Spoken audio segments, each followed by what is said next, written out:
Two legendary worlds converge. Magic the Gathering meets Final Fantasy in a groundbreaking crossover set. Today we're diving into the top cards poised to make a splash in the standard format. Before we get started, don't forget that we have a 500 subscriber giveaway of a Magic Play Booster box. Once we get to 500 subs, we'll do a raffle and let the winner pick a recent Play Booster box of their choice. Okay, first up is Sephiroth Fabled Soldier. When he enters or attacks, you can sack a creature to him and draw a card. Also, his triggered ability, whenever a creature dies, target opponent loses 1 life and you gain 1 life. And if this happens 4 times, you get to transform Sephiroth. 4 times in a turn, that is. Before we consider the flip side of the card, I think this card is going to sit in the Golgari midrange decks as it's a direct outlet to sacrifice Mosswood Dread Knight and keep that process going to find you more cards, or any zombie tokens you might acquire. You could also use Lord Skitter or Preacher of the Schism to generate tokens to sack as well, or tokens you can throw wildly at opponents, and if they block, it might get you up to your 4 triggers needed to transform. Either way, I think this is an easy card generator that will see some play. If you do trigger the flip side, you're going to get an emblem with the drain effect. I think then, if you ever have to lay down a second Sephiroth, you're going to just reach the flip side that much faster because you'll be doing 2 drains every time you sack something. Sid Timeless Artificer has many different artworks, but if you didn't know, I cannot stand Sid in FF14, so I picked this one just to get my hatred flowing, because I also hate the deck this card would fit into, Azorius Artifacts. Sid will buff all the tokens coming out of Simulacrum Synthesizer just by existing in the graveyard. I don't think his 4/4 body is of as much value as being able to cycle him for 2 mana and find more artifacts while continuing to buff your board.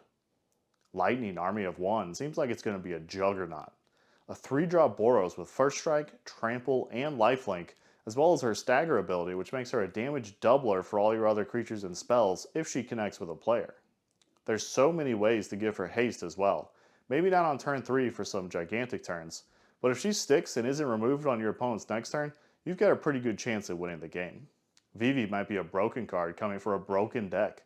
Izzet Prowess is the current top dog in Standard in terms of meta share. There have been several decks that perform very strongly against him so far though, we've seen in some regional championships, but it's still being played almost everywhere. Vivi may be another card that needs 1 more turn after he's played to truly end the game, but when he lands, he's threatening to let the Izzet player dump their entire hand the next turn with the amount of mana he's going to generate.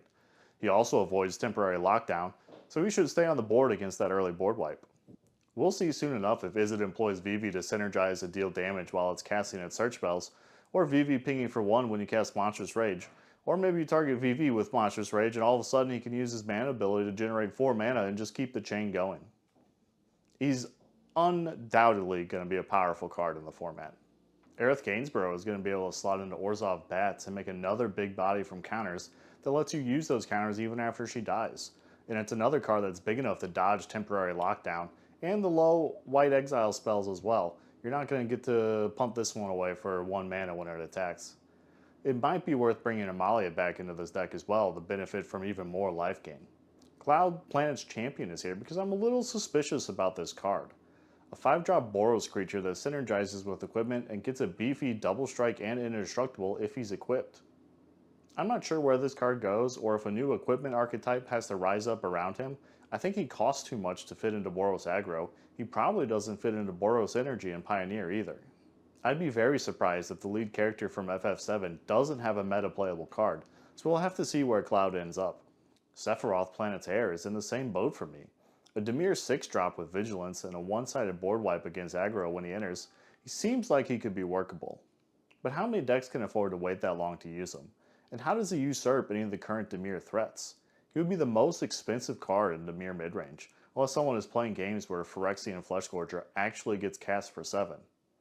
Breach the Multiverse is in this deck too, but that pretty much ends games and Sephiroth doesn't. I don't think he has room in Esper control either, but that's more likely. With Virtue of Persistence on the board, and you recurse Sephiroth every turn for the small wipe, it might be useful. But I'm sure someone will brew something fun with both Cloud and Sephiroth, so let me know in the comments if you're working on something for these two. These are just some of the cards that are going to make waves in Standard once Final Fantasy releases.